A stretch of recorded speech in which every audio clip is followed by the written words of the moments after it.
Pessoal, então, boa noite, bem-vindos mais uma vez à nossa edição da CUIA do mês de abril. A gente escolheu fazer uma revisão sobre o que a gente tem atualmente de evidência em avaliação de responsividade a volume em UTI pediátrica, tá? Essa aula, ela foi inteira revisada e preparada pela Ceci, que é pediatra intensivista, formada pela URGS e pelo Clínicas, fez Research Fellowship no Saint Justine, em Montreal, médica rotineira e plantonista do Hospital da Criança Santo Antônio e professora de pediatria da Unicinos. Mas, como a gente já sabia que o Lorenzo estava a caminho, ela fez toda a revisão junto comigo, foi compartilhando tudo comigo no processo e a gente deixou engatilhado que eu apresentaria por motivos óbvios e sabiamente, afinal o Lorenzo acabou de nascer. Então, essa cuia é em homenagem a eles. Tá tudo certo com o gordinho. E eu sou a Raíssa, então, pediatra intensivista formada pela UFSPA Santo Antônio, participo da supervisão da UTI pediátrica do Hospital da Criança Santo Antônio, sou professora da pediatria da UFSPA, cofundadora da Clara e idealizadora da CUIA. Então, gente, assim, quando a gente fala de reposição de fluidos, a gente está falando de uma das principais intervenções em UTI pediátrica, né? A gente faz push e a gente repõe fluidos a todo momento. Mas o que às vezes a gente não pensa é que grande parte desse líquido não fica no intravascular, que é o nosso objetivo, né? A gente sabe que cerca de 1/3 do que é infundido vai permanecer no vaso.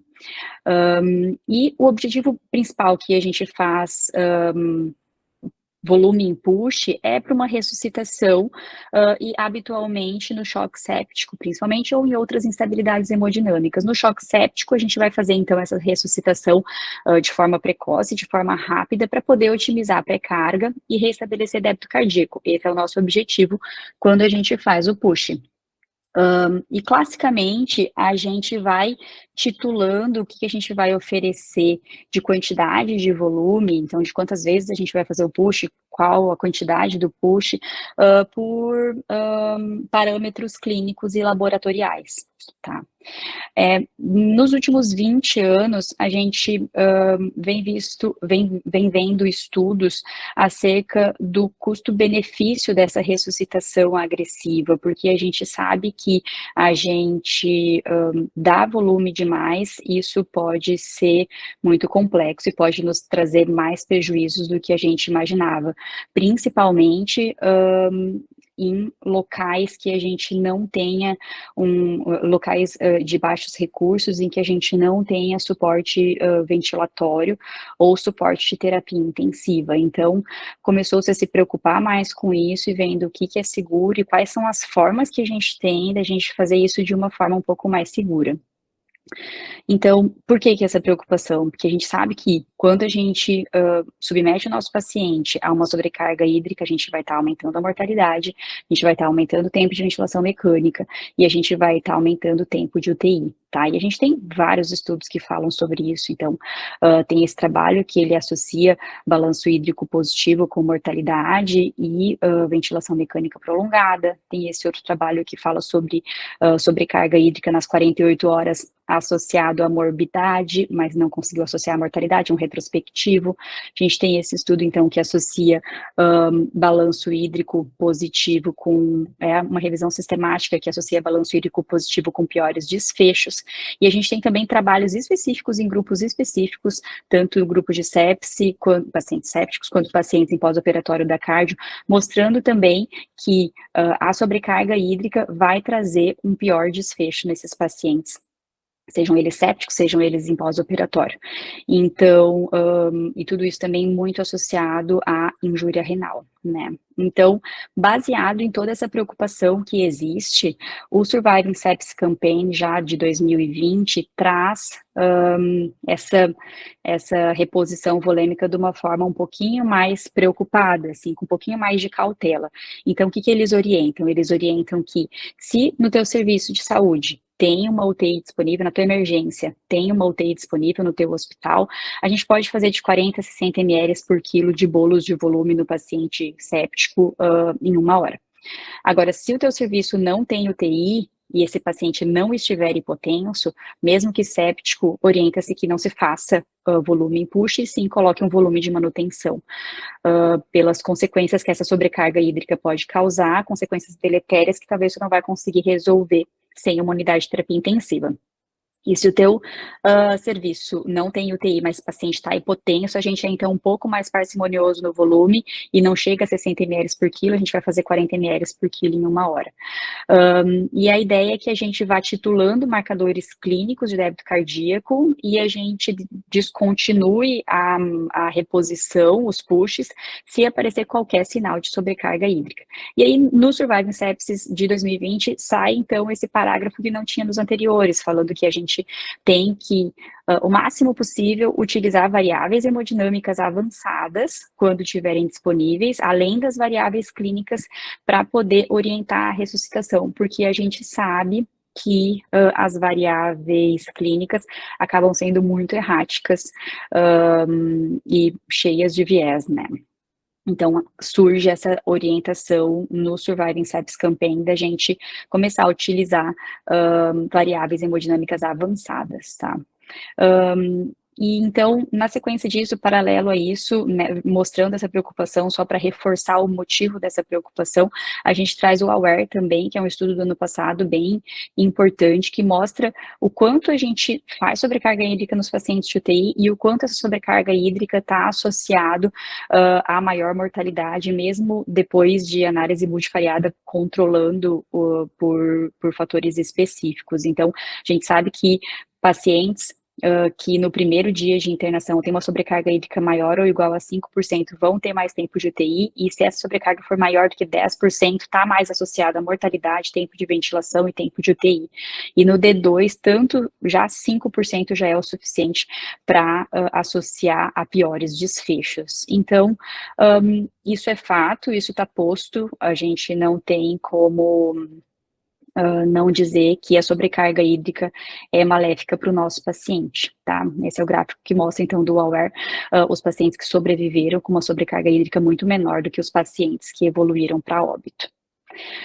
Então, um pouquinho de teoria antes da gente começar, para a gente ver o que a gente tem de evidência, né? O que a gente considera responsividade a volume? Então, por que a gente faz o push no paciente? Então, a gente vai fazer um volume porque a gente quer que tenha um aumento no volume sistólico e, consequentemente, um aumento no débito cardíaco depois que a gente faz um push. Então, é para isso que a gente faz o push. Então, a ideia é que a gente mexa na pré-carga, que a gente aumente a pré-carga para poder aumentar o volume sistólico, aumentar o débito cardíaco para nosso objetivo final, que é aumentar a entrega de oxigênio.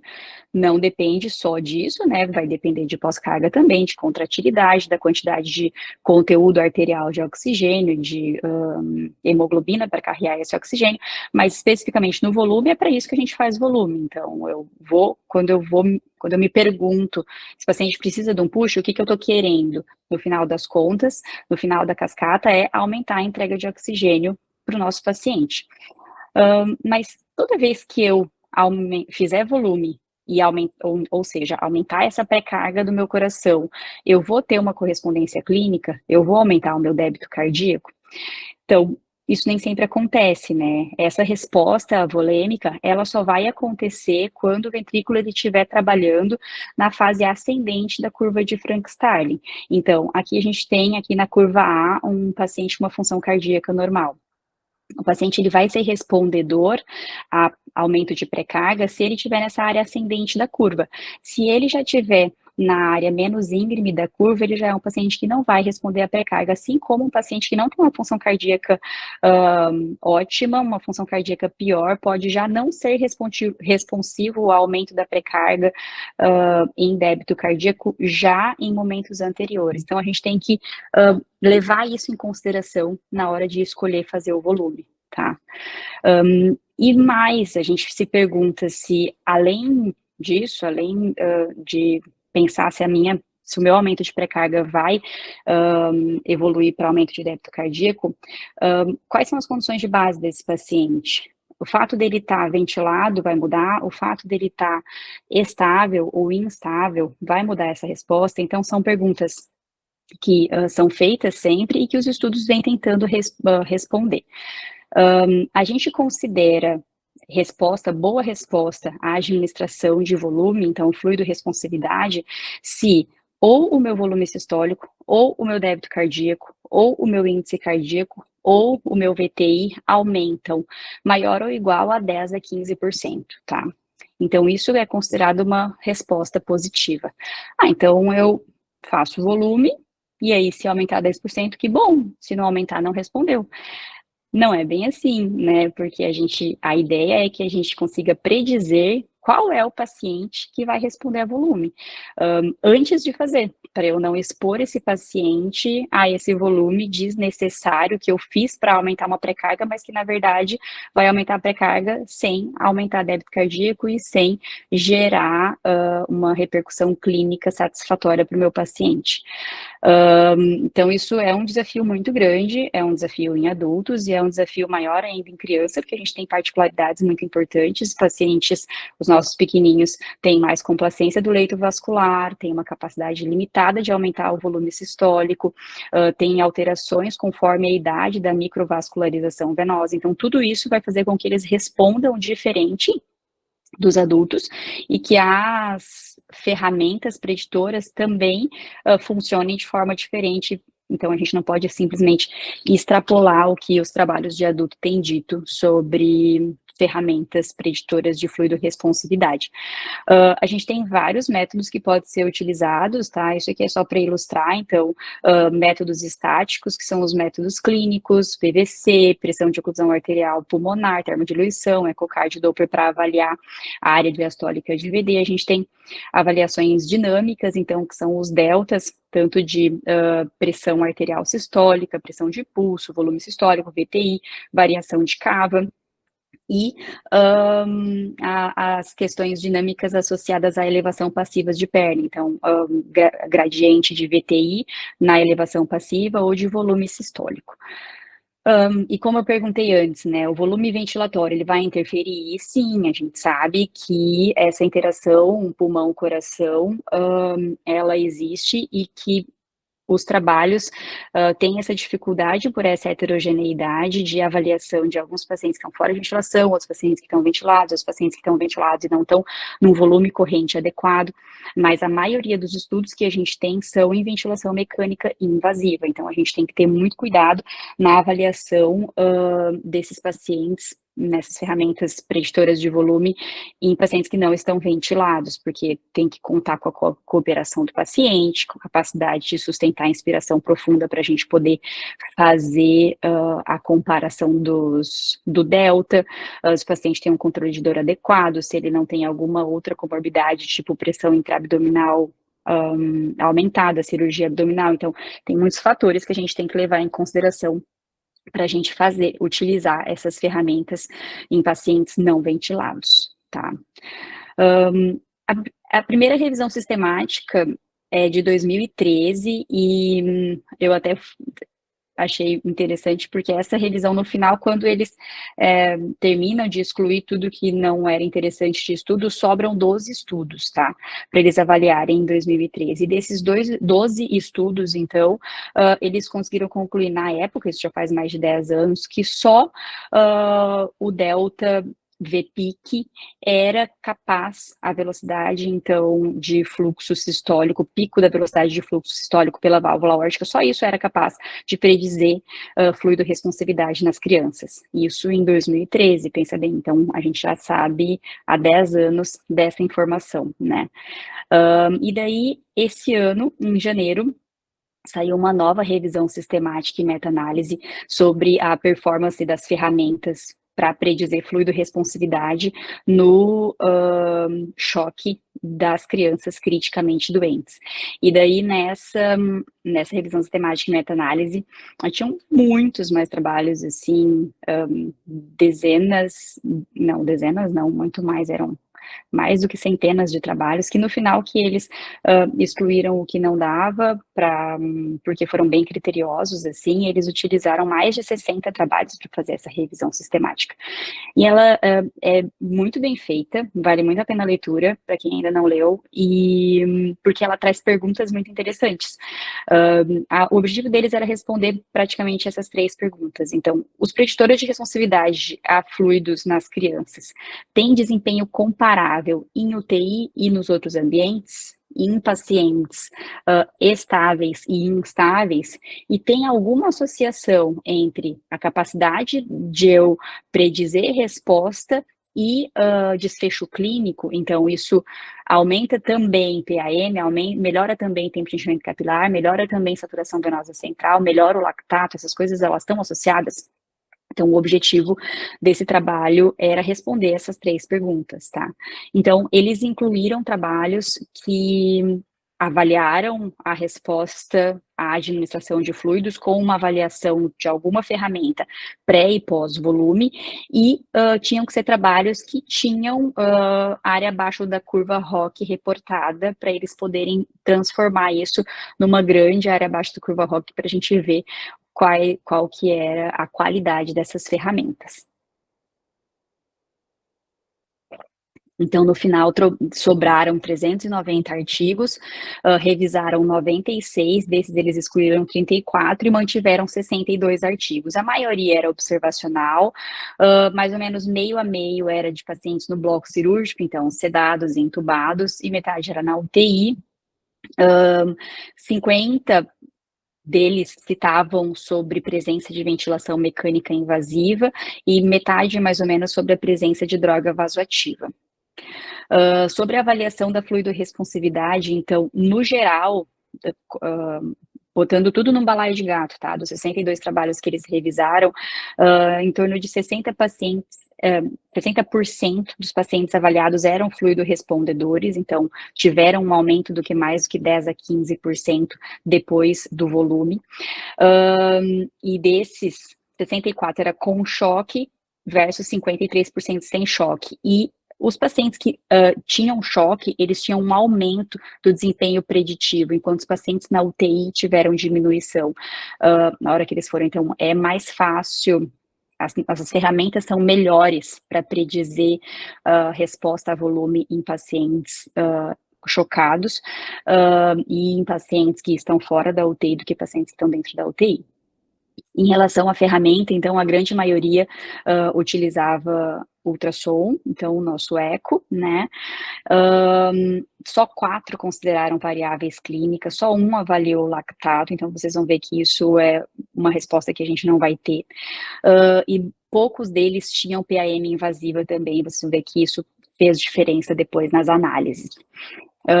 No total, eram 55 tipos de ferramentas diferentes, não ferramentas especificamente, mas testes mesmo, que era só com a mesma ferramenta. E as principais avaliações, então, foram o delta de VTI aórtico, o delta da pressão de pulso, o delta do volume sistólico, o delta da PVC, o delta do índice cardíaco por pletismografia e o índice de colapsibilidade da veia cava inferior, tá? Esses foram as principais ferramentas que foram usadas como medidores de avaliação de resposta para fluidorresponsividade. Quando eles juntaram tudo isso e fizeram uma grande curva ROC, não ficou legal, não tiveram uma performance boa, tinha muita heterogeneidade, ficou uma ALROC de 0,66, com uma baixa performance dessas ferramentas no geral para predizer volume, mas tiveram algumas performances individualmente boas que eu vou mostrar para vocês. Então, analisando uma por uma, a gente percebe que o VTI da via de saída do VE, a avaliação do volume sistólico com elevação passiva das pernas e a variação respiratória do VTI, esses 3 tiveram bons valores acima de 0,8 de área abaixo de curva ROC para predizer responsividade a volume. Quando a gente, colocou, separou e analisou só os pacientes de UTI, hã, isso piorou um pouco, mas ainda ficou bom, os valores para volume sistólico com elevação passiva das pernas e para avaliação variação respiratória do VTI. Depois de controlar as variáveis todas dessas anteriores para o estado de choque. Então, teve uma diminuição do desempenho geral, mas a gente ainda conseguiu ter um bom desempenho nessas 2 variáveis. E quando a gente, avaliou o estado de choque, a gente melhorou o desempenho, das ferramentas, como eu já tinha dito antes lá, né, no começo, e principalmente da variação respiratória do VTI. Ele traz os riscos de viés, e isso a gente sabe que tem, mas é um trabalho muito bom, que fala sobre a falta de cegamento, que utilizava sempre a mesma ferramenta preditiva e de teste, que era o eco para as 2 coisas, então isso era ruim. E faltava muito descrição de questões clínicas, assim, e que acaba dificultando a replicação.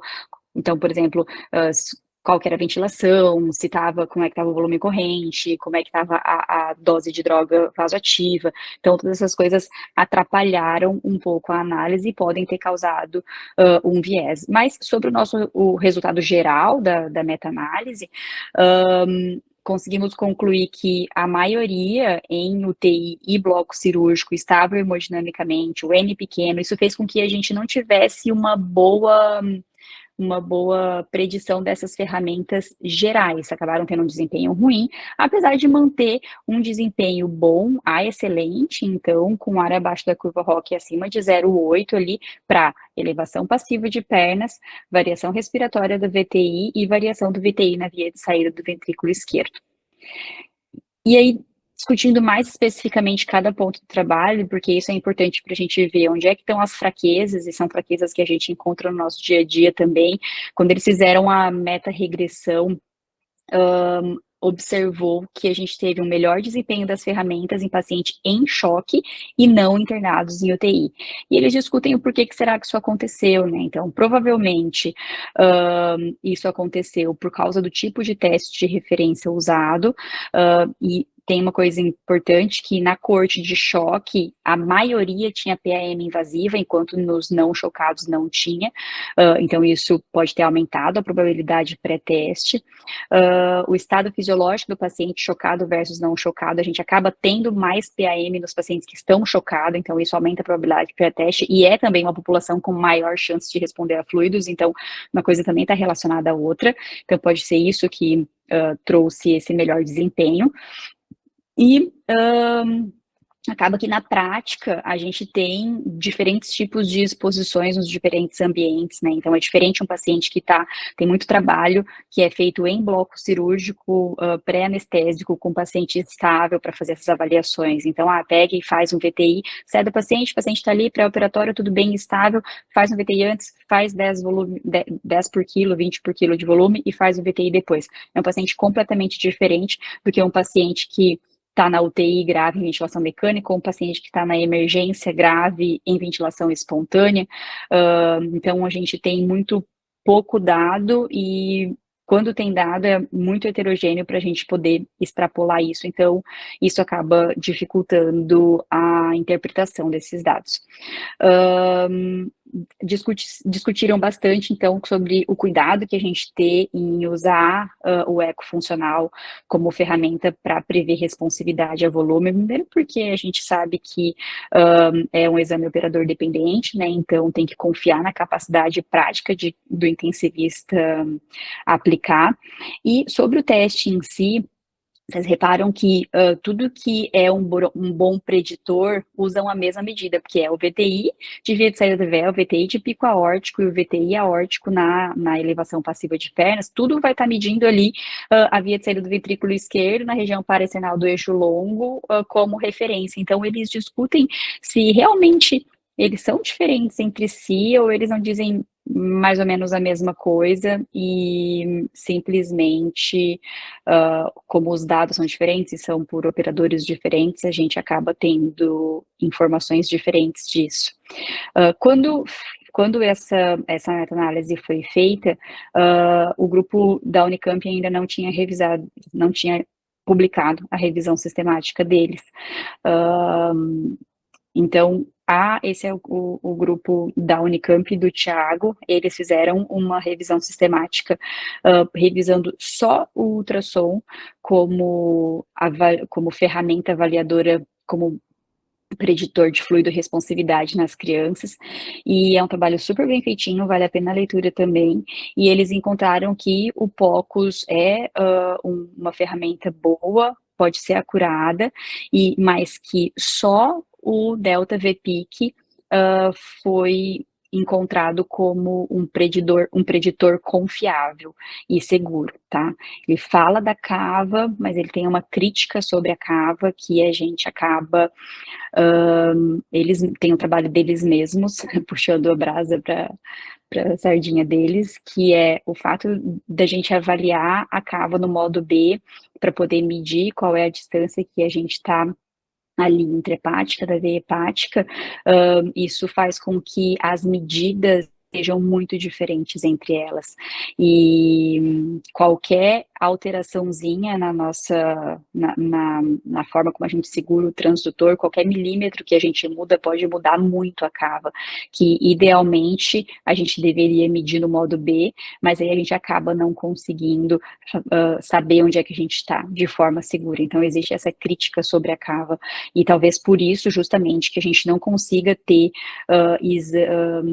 estudos que mostrem que a cava é super boa para a gente poder usar como ferramenta preditora de fluido responsividade, e o VPIC, como acaba sendo mais fácil, no sentido de que a área da via de saída ele não vai mudar, então tem só que encontrar certinho e fazer uns 5 câmaras ali, encontrar e calcular, e a máquina calcula para ti, desde que tu tome os cuidados em relação à ventilação e tudo mais. Então, eles fazem essa crítica na discussão deles, mas também corroboram sobre como é factível a gente usar o eco como ferramenta.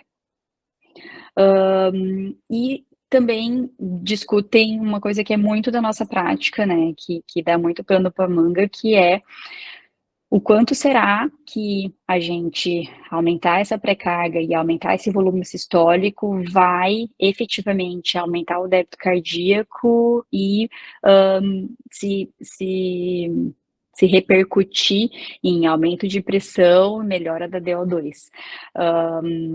E isso tem muito pouco trabalho, tá? A gente sabe que tem populações específicas que a limitação de sobrecarga traz pior desfecho clínico, então adulto com insuficiência cardíaca ou insuficiência renal e crianças com queimaduras. Isso já está bem descrito, a gente sabe que tem que dar pouco volume, tem que tomar muito cuidado, porque essa sobrecarga vai trazer malefício. E a resposta à sobrecarga, a gente avaliar a capacidade de resposta à sobrecarga melhora o resultado clínico. Mas na população geral, nem todo o trabalho mostra que a gente dá menos fluidos vai alterar desfechos clínicos, tá? Como depuração de lactato, tempo de resolução do choque, tempo de permanência e até mortalidade. E a hipótese que se faz é que talvez, quando um paciente está chocado, tá com um choque séptico, por exemplo, franco, o benefício de tu diminuir a administração de fluido não supera, então, para poder não ter sobrecarga hídrica e não causar tudo aquilo que a gente sabe que é ruim, que a gente viu lá no AWARE, não supera a morbimortalidade do tempo em choque. Então, a gente acaba não vendo em números isso, né? Tem esse trabalho aqui é um trabalho africano, que foi um ensaio clínico randomizado, que fez uma terapia precoce dirigida por metas, que é uma coisa meio que, tá, então vamos ver, a gente vai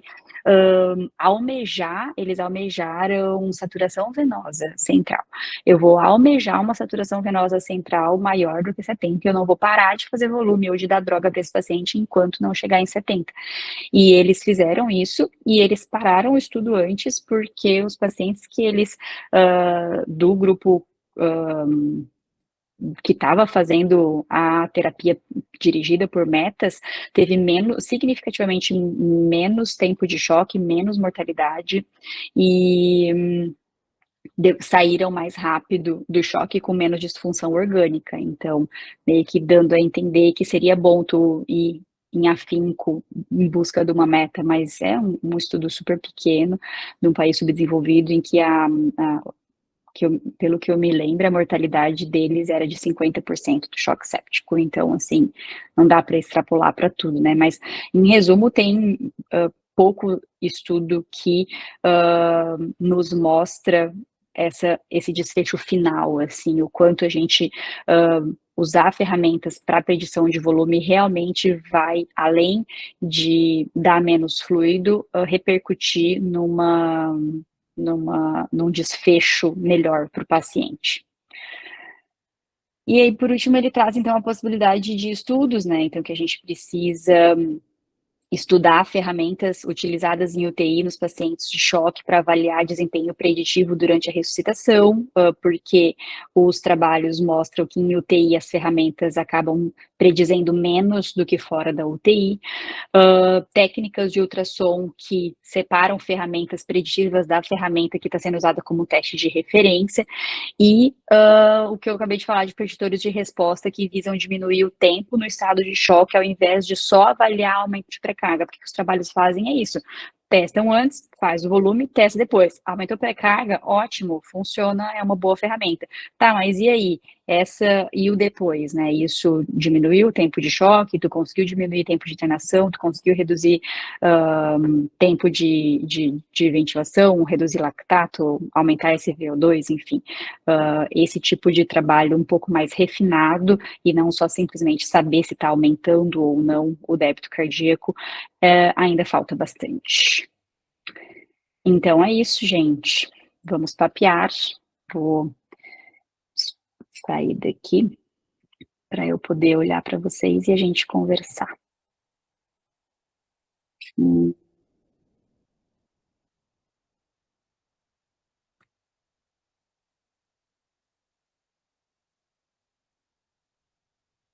Todos em silêncio. Ninguém quer conversar comigo hoje. Oi, Leiro, conseguiu? Oiê, eu tava aqui fazendo várias coisas ao mesmo tempo, perdi algumas coisinhas, mas consegui ouvir a maioria aí. Muito bom, Rabá, tá louco? Muito, muito, muito boa a revisão. Um assunto super interessante e super complexo, assim, né?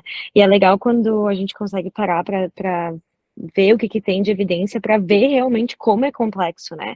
E como apesar de a gente ter um monte de coisa publicada e a revisão sistemática ali com 800 estudos, uma coisa que mesmo assim tem evidência muito ruim, assim, né? O que eu pensei, que eu tava pensando em comentar, que eu tava pensando quando eu tava falando os dados, assim,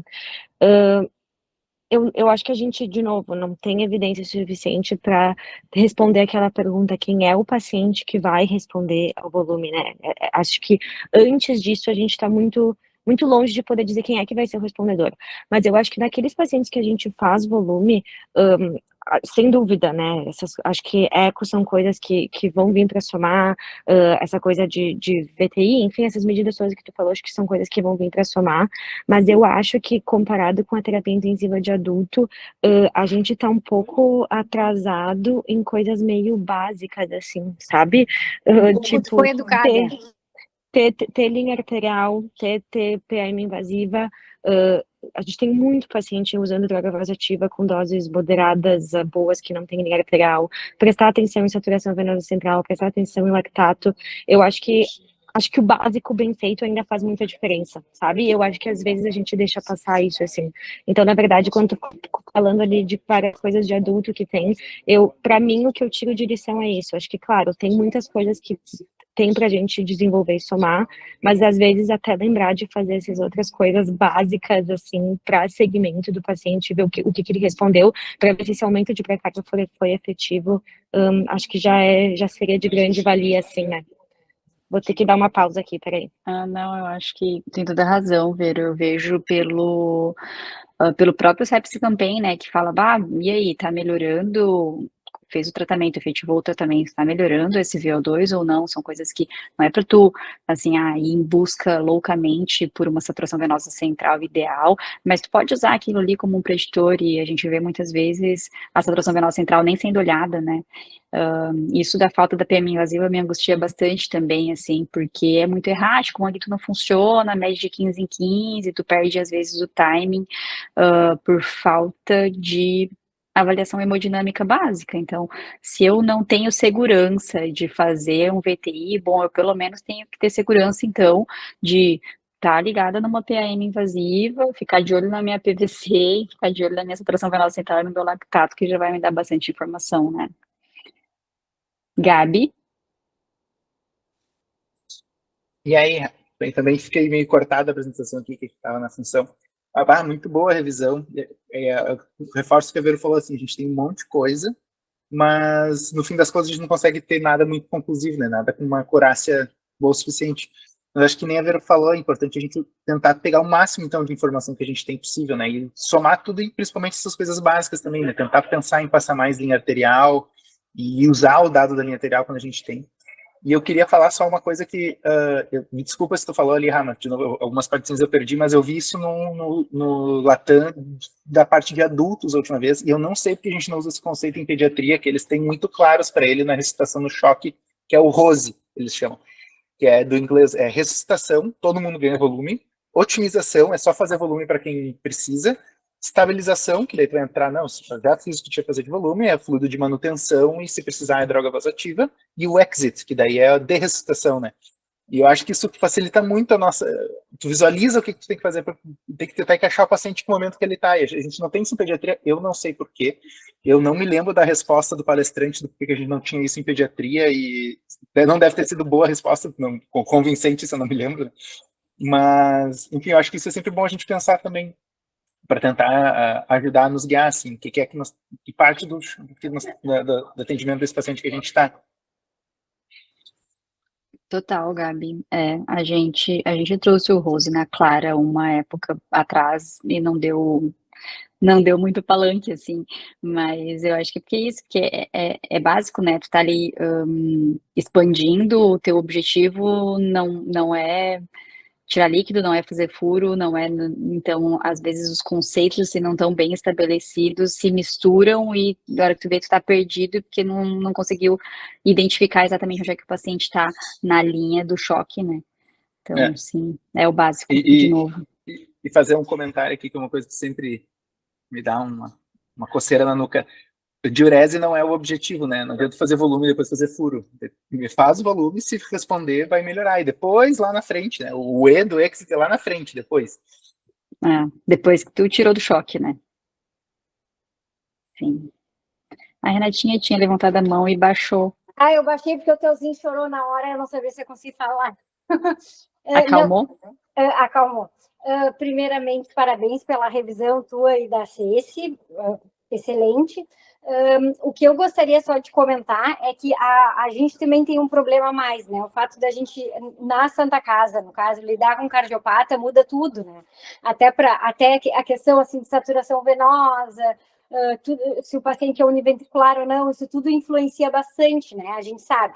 E as medidas ali de cálculo, por exemplo, o próprio Thiago, a gente sabe, né, que ele é mesmo um que orienta aquele passo a passo, assim, que são 5 ou 6 passos, porque a medição em si do VTI, tudo é bem o que tu falou, assim, o operador aprende e tal, mas o paciente precisa preencher vários critérios para conseguir, né, coisa que os adultos não concordam com isso também, né, se tu for ver, os trabalhos de adultos, eles acham que o fato de ter que preencher todos esses critérios é muito...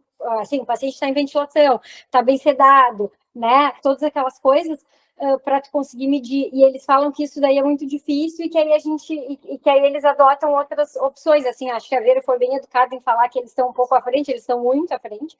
E uma coisa que é importante, assim, que nesses pacientes com sépticos, com choque, o paciente que chega, por exemplo, pela porta da emergência, é ele que vai responder a volume, não o nosso na UTI já, né? Porque quando chega para nós, já passou essa fase inicial. E normalmente aí o volume que a gente faz acaba indo para o interstício e depois a gente tirando lá no fim com a furosemida, né? Então, eu acho que é muito difícil a gente saber quem responde, mas eu acho que uma mensagem que fica, além da gente observar a saturação venosa, lactato, é fazer tudo com muita parcimônia também, né? Eu acho que isso daí é uma coisa que tem que a gente precisa cada vez ter menos mão disso, né?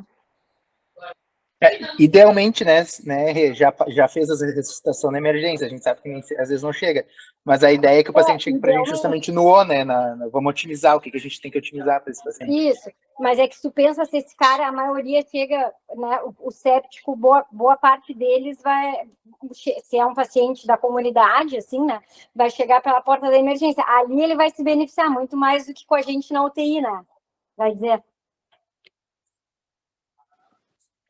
Não, total. E isso da dificuldade, eu acho que sim.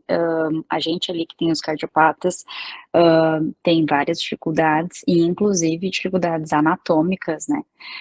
Porque tu acha a via de saída do bicho lá na aula prática e tu não acha do cardiopatinha ali que tá ventilado e o coração é todo torto, nem a pau, só a Lívia. É possível que, inclusive, está aí nos assistindo a falar esse monte de besteira de eco. É de besteira, não. Então, é difícil, assim, é difícil, e isso que tu comentou dos critérios que tem que preencher, tem estudos já tentando derrubar isso, né, e de tipo assim, não, o cara não precisa, porque eles falam, precisa estar com volume corrente maior do que 8, daí o cara tá numa protetora com volume corrente de 6, isso não vai fazer, tu vai aumentar, já estão revisando se realmente é necessário isso. Isso se torna imprático em muitos casos, né? E aí, enquanto tu falou, eu lembrei de duas coisas que eu acabei não colocando para não me estender, por conta justamente dessas dificuldades, que às vezes o neném tá ventilado com uma PEP mais alta e tu não consegue encontrar uma janela adequada. O pessoal vem tentando estudar outras formas da gente avaliar a velocidade de pico em outros lugares, né? Então, tem um trabalho legal em cardiopata que avaliou a velocidade de pico pelo eco transfontanelar, pegando um ramo de carótida interna ali, pelo que eu vi, e o do próprio Thiago também, que eu acho que é a pessoa que mais publica disso no Brasil, né, que é o PCR da Aline Junqueira, que é através da carótida. Que isso, é uma barbada, né? Tá o pescocinho ali, não tem nada de artefato em volta, conseguindo ter uma boa correlação com o VTI aórtico. Então, acho que a tendência é que surjam coisas que vão nos facilitar. Livinha, quer comentar alguma coisa?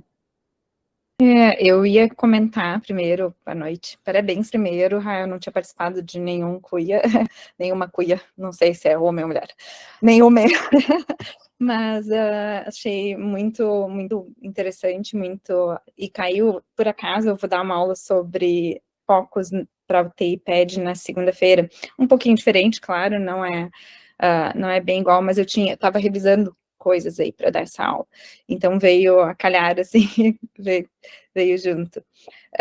Primeiro eu ia perguntar para vocês, isso de cardiologista que está mais afastada, eu sei que a gente vai na UTI toda hora fazer eco, mas é diferente, eu não estou lá, a gente não está ali avaliando o fluido de responsabilidade, não está fazendo isso de uma forma prática. Esses 5 critérios que vocês estão comentando, isso eu nem li a respeito, né, de quais todos, preencher todos esses critérios, eu sei que tem que ter volume corrente mais alto, porque aí mostra se ele tem mais chance de ser respondedor ou não, se tem mais validade na ferramenta, né, melhor dizendo, mas, de qualquer forma, eu entendo que a gente está sempre comparando o paciente com ele mesmo, né, da mesma forma que, por que eu vou fazer o débito cardíaco, que eu vou ter que ver a área da via de saída do ventrículo, que é uma coisa que toma tempo e é demorado, e é um erro que a área é um erro elevado ao quadrado ali, né, então, que a gente não tem que tentar, acho que o VTI e o pico sistólico, quando a gente obtém a via de saída, são factíveis, apesar daquela diretriz da Sociedade Europeia colocar como habilidade mais avançada, não é tão difícil assim, eu acho que dá para todo mundo treinar, dá para todo mundo colocar a mão, dá para ir tentando e perder o medo de tentar fazer, porque eu acho que é a melhor ferramenta que a gente tem. E lembrar que nos pós-operatórios de cirurgia cardíaca ou cardiopata, tu comentou justo o que eu ia perguntar, o quanto que tem se feito de uso na UTIP das outras ferramentas, por exemplo, abordar aqui pelo supraesternal, eu tenho um externo aberto, é super difícil até pra gente lá fazer o eco e fazer a avaliação, eu tô com um paciente com o externo aberto, posso tentar, às vezes os curativos impedem, olhar aqui a aorta pelo supraesternal, ou então, paciente que tem fontanela aberta, nunca tentei, mas eu li também algum local que falava, eu acho que era da artéria basilar, e carótida, então, que é mais fácil. Claro que às vezes tem acesso, tem curativo, mas enfim, eu ia perguntar se vocês têm usado e eu não estava sabendo, ou se isso é uma coisa que não está sendo posta em prática ainda. E me botar à disposição também para ajudar a conseguir as imagens. A gente não tem usado, Lívia, nos 2 cursos que eu fiz com o Thiago, ele chega a mostrar a técnica, assim, mostra pra gente como adquirir as imagens, mas confesso que não passou da teoria, assim, acho que é só uma coisa de não ter botado em prática mesmo, não colocamos em prática, é uma evidência recente, né, mas é um trabalho que eu acho que justamente pela dificuldade, às vezes, de estar ventilado, de encontrar a janela ideal e tal, é uma coisa que pode acrescentar, né, a todas as outras informações. Eu acho que o difícil é a gente, se já no VTI, ou na velocidade de pico, que são coisas estabelecidas, a gente não consegue que os estudos comprovem se ter todo aquele catetal de coisas que pedem nesses, então talvez mais difícil ainda seja a gente ter comprovação, mas não impede de tentar fazer, ver qual é a variação da curva, ter uma ideia. Eu acho que quando a gente está ali na beira do leito, e eu agora muito menos estou na beira do leito fazendo isso, o mais difícil é tu entender para quem que tu está fazendo malefício, não, esse vai responder, tá, mas para quem que eu estou fazendo malefício? E de uma forma geral, eu acho que a gente pode usar o eco para tudo, porque a cava, tudo bem, não tem validade fazer a variação dos diâmetros, até porque tu vai ver uma variação muito pequenininha no paciente que tem ventilação, já tem uma cava pequenininha, qualquer medida errada, qualquer angulação, ok, mas se eu pegar uma cava super congesta, eu já tenho uma ideia de que esse paciente pode não ser respondedor, né, então acho que a gente tem que usar as ferramentas, mesmo as que não estão validadas, né, então... Assim como a PVC também, né? Tipo, extremos de PVC muito baixa ou muito alta acaba ajudando, né? A cava muito turva, muito cheia ou muito vazia vai ajudar. Eu acho que para isso ajuda, não sei mesmo, né? E aí fugindo total da validação científica do negócio, mas pensando qual paciente que eu estou fazendo malefício ali. Eu espero que um dia os estudos consigam nos dar uma resposta melhor, mas enquanto a gente não tem, né? Não sei, aí vocês que estão fazendo mais isso no dia a dia também podem dizer o que acham.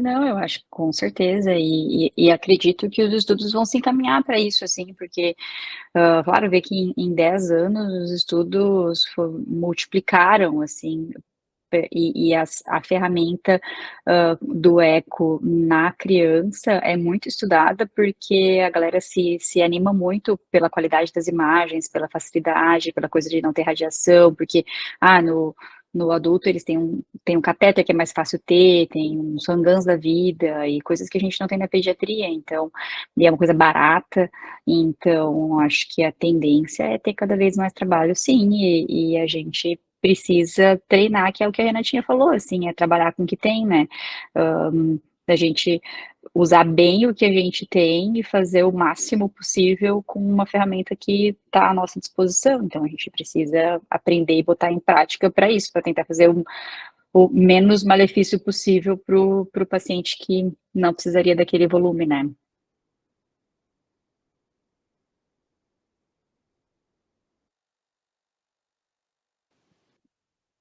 Alguém mais quer fazer algum comentário?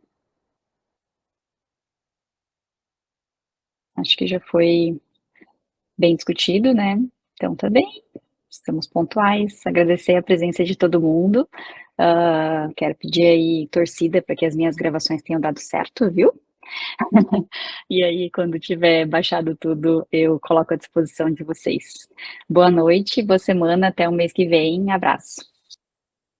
Valeu, Rá.